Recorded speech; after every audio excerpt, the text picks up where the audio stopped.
तो ये हमारा टॉपिक है पोटेंशियल ग्रेडियंट, ठीक है। इसके लिए भी हम थोड़ा सा पहले स्ट्रक्चर समझ लेते हैं। ये Q है, ये पॉइंट A है, ये पॉइंट हमारा B है और चार्ज हमारा क्या आ रहा है Q0। इलेक्ट्रिक फील्ड की डायरेक्शन आपको समझ में आ रही होगी, ठीक है। जब Q0 मेरा B से किधर आ रहा है, A से आ रहा है, तो ये पूरी डिस्टेंस को मैंने R कंसिडर किया हुआ है। लेकिन जब ये R है तो ये छोटे छोटे डिस्टेंस को हम लोग क्यों कंसिडर करेंगे, क्योंकि हर जगह फोर्स हमारी सेम रहेगी, लेकिन डिस्टेंस कवरिंग में हमारा वर्क अलग अलग रहेगा, ठीक है। जैसे जस्ट लाइक स्प्रिंग का होता है, क्योंकि पहले हो सकता है इजीली आप इतना ले जाओ, लेकिन उसके बाद धीमे धीमे आपको वेरिएबल फोर्सेस का काम और डिस्टेंस का काम चालू हो जाता है वर्क का, ठीक है। तो यहाँ पे बात करते हैं जो टोटल वर्क होगा, ठीक है। यहाँ पे DW को याद कर लेते हैं। DW जो होगा वो हमारा क्या होगा, माइनस का F इंटू DR, जो मैंने लास्ट वीडियो में बताया है, ठीक है। क्योंकि दोनों का अपोजिट फेस है, वो वर्क उधर है और डिस्प्लेसमेंट इस साइड है 180 डिग्री के हिसाब से, ठीक है। अगर हम बात करेंगे तो हम लोगों ने कूलम्ब्स लॉ में पढ़ा हुआ है, F इक्वल टू क्या होता है, QE होता है। Q होता है ऑन चार्ज, इसमें ऑलरेडी फॉर्मूले में मेरे ड्यू टू चार्ज वाला होता है, इसीलिए अल्टीमेट फॉर्मूला हमारा Q1 Q2 का बन जाता है फोर्स में। तो यहाँ पे हम लिखेंगे किस चार्ज को लेके आ रहे हैं, मतलब फोर्स कौन सा फील कर रहा है, इसकी वजह से this is the due to charge है और ये ऑन चार्ज है, मतलब जिस पे हम लोग फोर्स फील कर रहे हैं। तो उसी चार्ज को यहाँ रखेंगे Q0 E और ये रखेंगे DR इज इक्वल टू हमारा DW हो जाएगा, ठीक है। इसके बाद हम लोग बात करते हैं कि यहाँ पे माइनस का E और DR को तो यहाँ छोड़ दें और यहाँ पे DW में डिवाइड कर दें हम Q0 को, तो कुछ आपको पोटेंशियल का फॉर्मूला दिखने लगा, क्योंकि B equal to W upon क्या प्रूव किया हम लोगों ने, W अपॉन Q0, ये लास्ट टाइम हमने डिस्कस कर लिया था।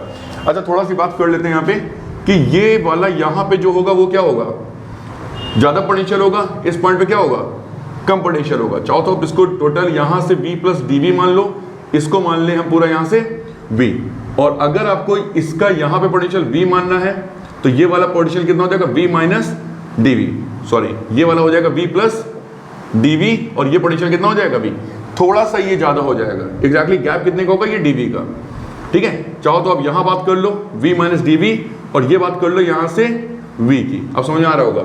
ये पोटेंशियल ज़्यादा है कि ये पोटेंशियल ज़्यादा है, यहाँ का सर यहाँ का ज़्यादा है, क्योंकि हमने DV वाला इसमें माइनस किया हुआ। DV क्या है, थोड़ा सा पोटेंशियल जो डिफरेंस वेरिएबल में चेंज हो रहा है वो वाला, समझ आ रही बात। B वाला क्या है, ज़्यादा पोटेंशियल है B पे कि A पे ज़्यादा है, A पे ज़्यादा है, ठीक है। और कम कितना हुआ, केवल DV, क्योंकि छोटी छोटी डिस्प्लेसमेंट की बात हो रही है DR के पर्पज से, ठीक है। ओके, तो यहाँ पे हम लोग बात करते हैं DW, ठीक है। अब यहाँ पे अगर इलेक्ट्रिक फील्ड की बात करें और ये क्या लिखा हुआ है DR, तो यहाँ पे लिखा हुआ है ये पोटेंशियल का ही फॉर्मूला है। तो पोटेंशियल को हम लोग पोटेंशियल डिफरेंस भी बोलते हैं। तो पोटेंशियल डिफरेंस कितना हो रहा है, ज्यादा में से कम वाला माइनस कर दें, जो ज्यादा वाला मेरा V, कम वाला कितना है V माइनस DV है। जैसे ही माइनस करोगे तो आपको DV मिल जाएगा, यहाँ पे मिल जाएगा DV, और इज इक्वल टू कितना आ जाएगा, माइनस का E DR।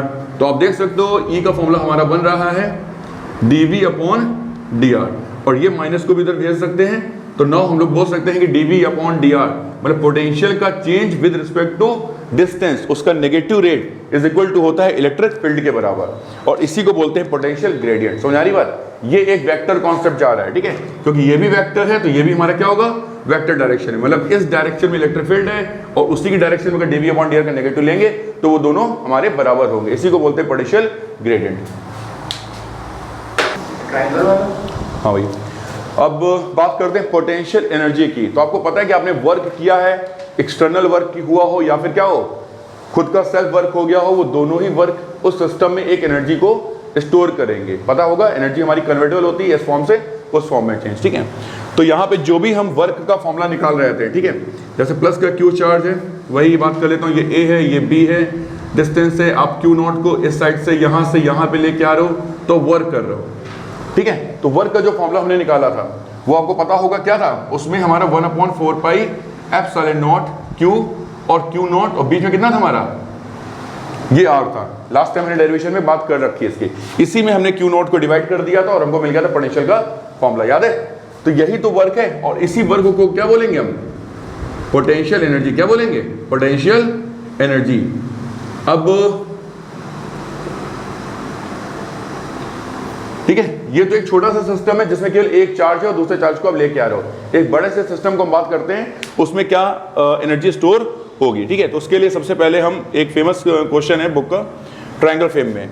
तो सबसे पहले बात करते हैं, आपको Q1 3 चार्ज का एक ऐसा अरेंजमेंट करना है, उससे बनाना है ट्रायंगल, और उस ट्रायंगल को बनाने के लिए हमारी क्या एनर्जी स्टोर होगी सिस्टम में। सबसे पहले बात करते हैं एक क्यू चार्ज, और आपको पता होना चाहिए कि W इक्वल टू क्या फॉर्मूला होता है, क्यू वी। वैसे तो V इक्वल टू आपने क्या पढ़ रखा है, W अपॉन क्यू पढ़ रखा है, यहाँ पे आपने क्यू नॉट यूज किया तो यहाँ क्यू नॉट यूज कर ले रहे हैं।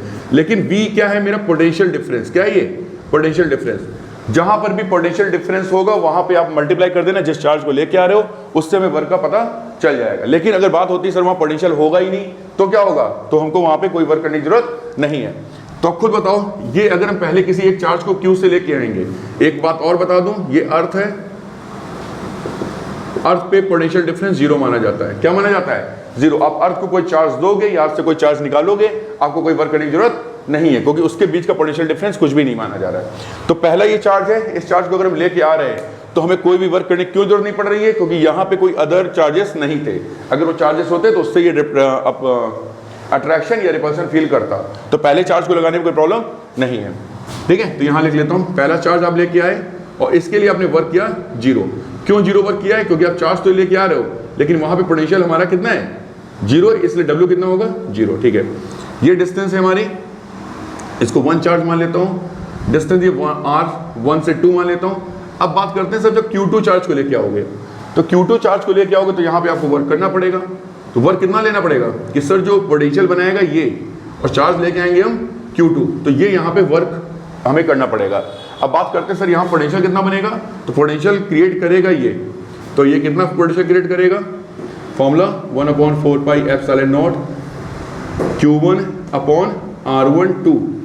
ठीक है, ये तो आगे पोटेंशियल, इसमें मल्टीप्लाई किया हमने Q2 को, तो ये टोटल वर्क हो गया। क्लियर है। फिर तीसरा चार्ज लेके आ रहे हैं Q3। क्या लेके आ रहे हैं, Q3। अब Q3 लेने के लिए हमें इसका पोटेंशियल भी, इसका पोटेंशियल भी दोनों का सम अप करना पड़ेगा, फिर उसमें मल्टीप्लाई करना पड़ेगा Q3 को। तो मैं यहाँ लिख दे रहा हूँ, इसको मैंने 1 माना, इसको 2 माना है, तो मैं बता दे रहा हूँ कि जो W करना पड़ा है किसको, इसको लाने के लिए, वो करना पड़ेगा V1 का पोटेंशियल, V2 पोटेंशियल और क्या, Q3। ठीक है, तो वही कैलकुलेशन करते हैं यहाँ पे।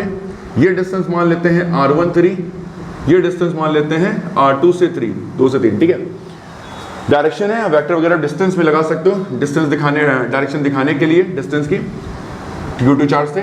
तो इसको निकालते हैं, ये V1 है, इसकी वजह से यहाँ पे कितना पोटेंशियल बन रहा होगा, तो पोटेंशियल का formula 1/4 pi epsilon naught, due to charge कितना है, Q1 है, डिस्टेंस कितनी है, R13, इसका क्या फॉर्मूला बनेगा, 4 पाई एप्सिलॉन नॉट, चार्ज क्या है Q2 अपॉन कितना R23, और किसका मल्टीप्लाई करना है हमको, Q3 का। ठीक है, तो हमको टोटल वर्क पता चल गया कि जो हमने Q3 को लाने में यहाँ पे वर्क करना पड़ा, क्योंकि इन दोनों ने पोटेंशियल क्रिएट किया था।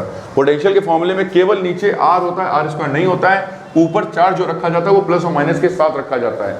ठीक है, अब क्या करेंगे, इस सिस्टम को बनाने में हमको 3 वर्क करने पड़े, एक तो वर्क यहाँ जीरो, एक ये वर्क और एक ये वर्क। सारे वर्क को हम ऐड कर दें, तो इसको मैं W1, इसको मैं W2, इसको W3 अगर कंसिडर कर लूँ, तो टोटल जो एनर्जी स्टोर होगी वो होगी W1 plus W2 plus W3। आप देख रहे हो ये जीरो हुआ है, ये कितना हुआ है 1/4 pi epsilon not Q1 Q2 upon R12। ऐसे ही जब इसका मल्टीप्लाई इसमें करोगे तो आपको फॉर्मूला मिलना चालू हो जाएंगे 1/4 पाई एप्सिलॉन नॉट। अगर आपने वहाँ पर Q1 Q3 का यूज़ किया हुआ है तो यहाँ R13 यूज़ हुआ है, फिर ऐसे 4 पाई एप्सिलॉन नॉट। अगर आपने यहाँ पे Q2 Q3 यूज़ किया हुआ है तो नीचे लिखा हुआ है R23।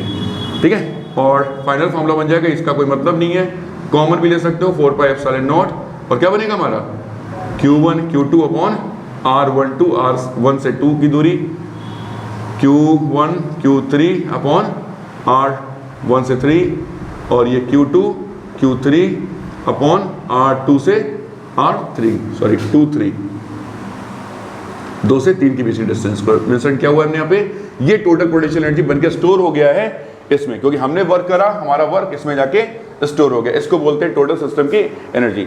अगर चार्जेस यहाँ पे माइनस हो जाते तो फॉर्मूले में माइनस कन्वर्ट हो जाता। तो सिंपल सा क्वेश्चन अगर मैं बनाऊँ कि यहाँ पे अगर माइनस का है 1, ये प्लस का Q2 है, यहाँ पे माइनस का Q3 है, तो कोई इश्यू नहीं है, सीधा फॉर्मूला आप लोग 1/4 पाई एप्सिलॉन नॉट। पहले क्या लेंगे आप, इन दोनों को लेना चाहोगे तो माइनस का Q1 Q2 अपॉन R12, ये मैं R12 को मेंशन कर रहा हूँ, यहाँ से फिर इनका ले लोगे आप, डिस्टेंस कितना हो जाएगा Q2 और माइनस का Q3, ब्रैकेट में यूज़ कर देना, और बाकी डिस्टेंस R2 से 3 की डिस्टेंस, और ऐसे ये लास्ट Q1 है Q3 है, दोनों ही माइनस के हैं, आप ऐसे ले लेना, बाद में उसको आप प्लस साइन बना देना, और डिस्टेंस हो जाएगी R1 से 3, ठीक है। ये टोटल इसकी एनर्जी है। एक क्वेश्चन आपके न्यूमेरिकल में दिया जाता है कि इस चार्ज को इधर कंसीडर, इधर खींच रहे हैं, इधर खींच रहे हैं और एक नया सिस्टम बना रहे हैं, ठीक है। कोई प्रॉब्लम नहीं, क्योंकि यहाँ भी Q2, यहाँ भी Q1 और यहाँ भी हमारा Q3 आ जाएगा।